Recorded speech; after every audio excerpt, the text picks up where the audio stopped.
देखिए, अब एक तरीके से चुनावी दौर का 6वें चरण का आज अंतिम प्रचार प्रसार का दिन है। आपको बता दें कि 6वें चरण में गिरिडीह लोकसभा में चुनाव होना है, लेकिन आज 4 बजे प्रचार प्रसार का भोंपू थम जाएगा। तमाम राजनीतिक दल के जो नेता हैं, कार्यकर्ता हैं, वो अब 4 बजे के बाद प्रचार प्रसार नहीं कर सकेंगे, लेकिन जनसंपर्क अभियान वो कर सकेंगे। लेकिन आपको बता दें कि जगह जगह जो तस्वीरें निकल कर आ रही हैं गिरिडीह लोकसभा को लेकर, अखबारों के पन्नों में आपने बखूबी देखा होगा कि यहाँ त्रिकोणीय श्रृंखला के तौर पर तमाम चीज़ें देखी जा रही हैं। इंडिया गठबंधन की ओर से मथुरा महतो चुनावी दंगल में हैं, वहीं चंद्रप्रकाश चौधरी एनडीए के प्रत्याशी हैं, वहीं जेएलकेएम से निर्दलीय प्रत्याशी के तौर पर, जेबीकेएसएस से निर्दलीय प्रत्याशी के तौर पर जयराम महतो चुनावी दंगल में हैं। गिरिडीह लोकसभा क्षेत्र के शहरी इलाकों में हम हैं। शहरी इलाकों में लगातार देख लीजिए तो यहाँ आपको जेबीकेएसएस के झंडे दिखेंगे, जयराम उसमें एक तरीके से उनका चेहरा है माइक पकड़े हुए। आप लोग प्रचार प्रसार कर रहे हैं, अब चूंकि आज अंतिम दिन है, क्या लग रहा है, कैसा माहौल दिख रहा है आप लोगों को? देखिए, सबसे पहले आपके चैनल को जोहार। ऐसा माहौल है, हम लोग जिस दुकान में जा रहे हैं, जिस लोगों से मिल रहे हैं, तो सभी लोगों का कहना एक ही बात है कि हम लोग जितना बार वोट दिए, जितना बार लोग भी यहाँ सांसद का चुनाव हुआ, सभी ने हम लोगों को ठगा। और जो इससे पूर्व 5 साल में जो भी एमपी थे वो लापता हो गए। 5 साल कोई जनता से नहीं मिले, कोई काम विकास का नहीं किए। तो सभी लोगों का एक ही आवाज़ है कि इस बार हम लोग टाइगर जयराम महतो जी को मदद करेंगे। हम सभी लोगों का आवाज़, झारखंड की जो आवाज़ है लोकसभा में नहीं गूंजता है, कि नौजवान को जिता के भेजेंगे तो लोकसभा में हमारा आवाज़ गूंजेगा। देख रहे हैं कि एगो चचा है, वो झंडा पकड़ लिया जयराम महतो का चचा। ठीक है, वो तो सब है, जो चुनाव ठीक ही होगा यहाँ पे। हाँ, जयराम महतो वोट करिएगा। हाँ हाँ, जयराम महतो ठीक। काहे ले जयराम महतो चचा? हाँ, जयराम कुमार महतो है ना। हाँ, उसको ठीक है समझ। जयराम कुमार महतो। हाँ, जयराम महतो को देंगे। वो गरीब का लड़का है, सबको सहारा करेगा, इसलिए उसी को वोट देंगे। मैंने गरीब का लड़का इसलिए वोट कर रहे हैं। हाँ, सबका सहारा वही बनेगा हम लोग का। वही बनेगा सहारा, हाँ। दूसरा नहीं बन सकेगा। नहीं, उन लोग के सब चोर है तो क्या बनेगा। अच्छा, चलिए ठीक है। देखिए, कुछ युवा लोग लगातार लगे थे, आप लोग कैसा तैयारी आप लोग का रहा? अब चूंकि अंतिम दिन है, 4 बजे तक प्रचार प्रसार थम जाएगा, प्रचार प्रसार आप लोग कर रहे हैं, क्या लग रहा है, क्या रुझान है? रुझान तो हम लोग जहाँ भी जा रहे हैं तो सब दादा के प्रति सबका रुझान तो लग रहा है कि अब दिल्ली भेजने में ज़्यादा लेट नहीं है। दिल्ली भेजने में ज़्यादा लेट नहीं, कैसा लग रहा है जी आप लोग घूम रहे हैं तो? एक नंबर लग रहा है। एक नंबर लग रहा है। देखिए, कहा गया कि शहर में जयराम जी का उतना वोट नहीं है, गाँव ग्रामीणों में उनका वोट है। शहर से आप चूँकि शहर में लगातार जब से नॉमिनेशन से पहले लगातार आप लगे रहे, अब लग रहा है कि शहर में भी रुझान दिख रहा है कुछ। हाँ, देखिए, सबसे बड़ी बात है कि शहर में लोगों तक पहुंचने में कुछ समय हम लोगों को लगा था। हाँ। लेकिन जब हम लोग शहर में पहुंच गए, टाइगर की विचारधारा लोगों तक पहुंच गई है, तो लोग खुद ब खुद टाइगर को एक्सेप्ट कर रहे हैं और हम लोगों को फ़ोन करके बुला रहे हैं और कह रहे हैं कि इस भौतिक संसाधन भी चाहिए तो हम लोग देने के लिए तैयार हैं, लेकिन हम लोग जयराम जी को वोट देंगे। तो आप लोग के पास धन उन आया, कुछ संग्रह उंग्रह हुआ, कैसे जा रहे हैं लोग? नहीं, संग्रह तो नहीं हुआ, चूँकि हम लोगों को अभी कोई पैसा और बहुत नहीं मिल पा रहा है, लेकिन फिर भी हम लोग हौसलों से इन भौतिक संसाधन की कमी को हरा देंगे और जयराम जी को सांसद पहुंचा देंगे। आज कहा गया कि आजू का रोड शो है, अब पहले ही आप लोग रोड शो कर गए 19 तारीख को, अब वो लोग रोड शो करेंगे। तो कहे कि भाई आजसू वालों से हमारी कल बातचीत हुई, कई नेता लोग बोले जो प्रदूषण बहुत मुख्य समस्या है यहाँ का, उन्होंने कहा कि भाई सांसद जी बड़ा एकदम इसको लेकर के सख्त कदम उठाए हैं, पदाधिकारियों को सख्त हिदायत किए हैं।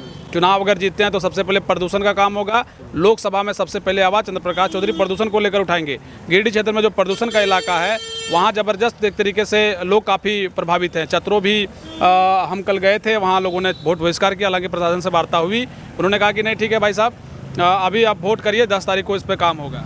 25 साल भाजपा का सांसद रहा गिरिडीह में, 5 साल आजसू का सांसद रहा। उसके बाद इन लोग बोल रहे हैं फिर वोट दे के हमको जिता दो तो इस बार हम लोग प्रदूषण का मामला उठा देंगे। तो जनता बेवकूफ़ तो है नहीं, जनता बहुत समझदार है, समझ रही है कि इनकी मंशा क्या है। इनकी मंशा साफ है, अपना झोली भरना और अपना तिगड़मबाजी करके सत्ता के सिंहासन तक पहुंचना। लेकिन इस बार जनता इनको कहीं भी नहीं टिकने देगी। और रोड शो का जहां तक मामला रहा, जब आप रोड बढ़िया नहीं बना पाए तो शो करके क्या कीजिएगा। जनता ऐसे भी आपको दरकिनार कर चुकी है, जनता आपको एक्सेप्ट नहीं करेगी, जनता आपको दुत्कार देगी। जिस पंचायत में जाइएगा, जिस गांव में जाइएगा, चूँकि आपने जनता की भावनाओं के साथ खेला है, उनकी आत्मा के साथ खेला, उनके पेट के साथ खेला है, उनके विकास के साथ खेला है, जनता इस बार आपको कहीं भी आपको रियायत बदलने देने नहीं जा रही है। एम्स गिरिडीह से बाहर चला गया, क्या बोलते हैं, और एयरपोर्ट गिरिडीह से बाहर चला गया। गिरिडीह को मिला क्या? ढाक के 3 पद मिला। 30 साल के लिए हम लोग इसलिए आप लोग को संसद बनाए थे क्या? इसलिए यहाँ पर बोलने वाला आदमी आया, क्रांतिकारी व्यक्ति आया है। हम लोग मिल के उनको जिताएंगे और संसद में झारखंड की आवाज़ गूंजेगी। एक बात बताइए, अभी जब लोगों से आप मिल रहे हैं, शहर में देख रहे हैं सब्जी बेचने वाले हैं, ठेले बेचने वाले हैं, ठेले में जो सब्जी लगा रहे हैं, दुकान में लोग के पास जा रहे हैं, क्या कह रहे हैं आप? देखिए, हम तो लाइव भी करा दिए थे सबूत के लिए। बहुत आदमी बोलते हैं हवा हवाई है, क्या है, नहीं है। इसलिए हम एक पत्रकार महोदय से अनुरोध किए थे कि आप लाइव कीजिए। और उनका लाइव चल भी रहा है। हाँ, बाजार में सच्चाई दिखाई। विकास जी का लाइव चल रहा है, उसके लाइव को आप देखिएगा।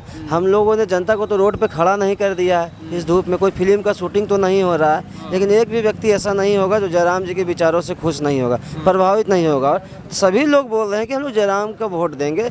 हाँ, हम लोग बहुत हद तक बहुत आदमी के पास नहीं भी पहुँच पाए हैं, वो भी खुद ब खुद बोल रहे हैं जयराम के लिए वोट देंगे। तो इससे ज़्यादा सबूत हम लोग क्या दे सकते हैं? बूथ मैनेजमेंट कैसा है आप लोग का? बूथ मैनेजमेंट भी हो जा रहा है। लीगल टीम लगी हुई है मैनेजमेंट वाली। हम लोग प्रचारक हैं, हम लोग लोगों तक पहुंच रहे हैं और बूथ का भी काम हो रहा है। फाइनली चुनाव जीत रहे हैं आप लोग?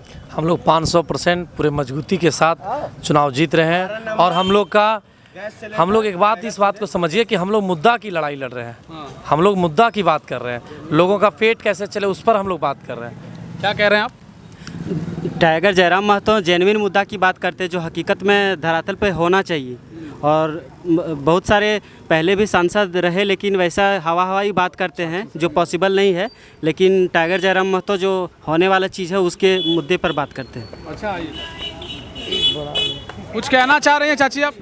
जयराम महतो को लेकर के लोग प्रचार प्रसार में निकले हैं, जानते हैं आप जयराम महतो को? हाँ, गैस सिलेंडर वाला। हाँ, तो गैस सिलेंडर में वोट देना है क्या इस बार?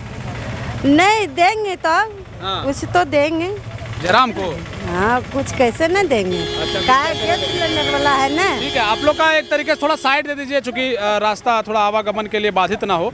एक बात बताइए, आप लोग का एक नारा चल रहा था, देखिए ये जो नारा है कि 12 नंबर गैस सिलेंडर टाइगर सीधा संसद के अंदर। 12 नंबर गैस सिलेंडर टाइगर सीधा संसद के अंदर। 12 नंबर गैस सिलेंडर टाइगर सीधा संसद के अंदर। अच्छा, 12 नंबर गैस सिलेंडर सांसद सीधे टाइगर सीधे सांसद के अंदर। तो सांसद सीधे टाइगर सीधे संसद के अंदर जाएंगे तो गिरिडीह वालों के लिए क्या वो काम करेंगे आने वाले 5 साल में? 1-2 काम बता दीजिए। सबसे पहले तो झारखंड की गिरिडीह की आवाज़ को बुलंद करेंगे। भाई भूख भ्रष्टाचार जो झारखंड में हो रहा है उसके खिलाफ आवाज़ को बुलंद करने के लिए वो वहाँ जाएंगे। और जो केंद्र जो योजना बनाती है उसमें जैसे झारखंड को दरकिनार कर दिया जाता है, गिरिडीह को दरकिनार कर दिया जाता है, वैसे विभिन्न मुद्दे हैं जिनका हम नाम गिनाना चाहें तो शायद शब्द कम पड़ जाए। उन सभी मुद्दों के लिए हम जनता को आश्वस्त करना चाहते हैं कि आपका जितना भी मुद्दा है, चाहे कोलवरी क्षेत्र में इंदिरा आवास नहीं मिलने वाला मुद्दा हो या फिर ये रॉयल्टी जो खनिज पे जो रॉयल्टी बहुत कम दिया जाता है वैसा मुद्दा हो, और जो पलायन का मुद्दा है, एजुकेशन का मुद्दा है, हेल्थ का मुद्दा है, जयराम महतो किसी भी मुद्दे से अछूता नहीं रहेंगे। सब मुद्दे को संसद में उठाने का प्रयास करेंगे। युवाओं को भरोसा है जयराम? जी, पूरा भरोसा है जयराम महतो पर। अच्छा, नहीं, ठीक बात है। आ जाइए थोड़ा सा इधर, कैमरे पे आ जाइए। अच्छा, डिप्टी है तो इधर आ जाइए 2 मिनट के लिए हम लोग। अब तो चूंकि प्रचार प्रसार खत्म हो जाएगा। क्या नाम है भैया आपका? भागीरथ मंडल भैया। भागीरथ मंडल जी, जयराम महतो का देख रहे हैं, एकदम झंडा लेके लोग प्रचार प्रसार में निकले हैं। युवक में है, साथ में रहेंगे हम लोग। हाँ, आप भी साथ में इसी में? हाँ, नौजुवक में साथ में हम लोग हैं। रोकी भैया हैं, हमारे यहाँ अध्यक्ष हैं। अच्छा, हाँ, इसके लिए मैं थैंक यू कहता हूँ। मेरा ड्यूटी अभी है। अच्छा, चलिए ठीक है, ड्यूटी में है लेकिन फिर भी जयराम को लेकर के एक तरीके से उत्साह है। एक अंतिम सवाल है, अंतिम सवाल यही कि प्रचार प्रसार खत्म हो जाएगा। आप जो एक तरीके से बात कह रहे हैं, लोग सच में शहर वाले जो लोग हैं शहर के, वो आपकी बातों को, जयराम के विचारधारा को समझ पाने में कितने एक तरीके से समझ पा रहे हैं आपकी बातों? एक किंतु परंतु का कोई मामला ही नहीं रहा। मामला सीधा साधा यही है, क्योंकि वोट चुनाव जीता जाता है मेजॉरिटी से। जिसकी संख्या ज़्यादा आएगी वोट में वो चुनाव जीत जाएगा। और हम लोग आराम से 7 लाख पार जा रहे हैं। गिरिडीह इतिहास रचने जा रहा है। जब झारखंड की राजनीति पर भारत में इतिहास लिखा जाएगा तो कैसे एक पैदल चलने वाला लड़का, जैसे गांधी जी लाठी चल के पूरा देश से अंग्रेजों को भगा दिए थे, उसी तरह एक पैदल चलने वाला लड़का खाली पैर वो सत्ता के सिंहासन को हिला देगा और संसद पहुँच जाएगा। ये भी इतिहास जब बनेगा तो हम लोग भी उसमें स्वर्ण अक्षर में उनका नाम दे दो। देखिए, ये जो तस्वीर है ये एक छोटे से टोले की तस्वीर है। ऐसी तस्वीरें गिरिडीह लोकसभा के अलग अलग जगहों से जयराम महतो के लिए निकल चुकी है। ये पिछले कई दिनों से लगातार ये एक तरीके से प्रचार प्रसार चल रहा है। गिरिडीह लोकसभा के क्षेत्र में अगर आप चाहें तो गोमिया चले जाइए, टुंडी चले जाइए, बागमारा चले जाइए, डुमरी चले जाइए, राजगंज चले जाइए, या आप गिरिडीह लोकसभा क्षेत्र के कई छोटे छोटे मोहल्ले, कस्बे, गांव, ग्रामीण चले जाइए। वहाँ एक जो चर्चा है वो जयराम को लेकर, गैस सिलेंडर छाप को लेकर, वो खूब हो रही है। अब देखना दिलचस्प होगा कि 4 तारीख को जब नतीजा आता है तो कौन जीतता है, कौन हारता है। लेकिन 25 तारीख को जब मतदान होंगे, चूँकि आज प्रचार प्रसार का जो एक तरीके से तंत्र है वो बंद हो जाएगा, 25 को मतदान होने हैं, किन पर एक तरीके से ईवीएम में लोग बटन दबाएंगे, ये चीज़ें 4 तारीख को स्पष्ट होंगी। लेकिन उससे पहले गिरिडीह में ज़बरदस्त गहमागहमी का माहौल देखा जा रहा है। बाकी खबरों के साथ हम आपको जोड़े रखेंगे। देखते रहिए समाधान कब तक। बहुत शुक्रिया, बहुत धन्यवाद। जय हिंद, जोहार झारखंड।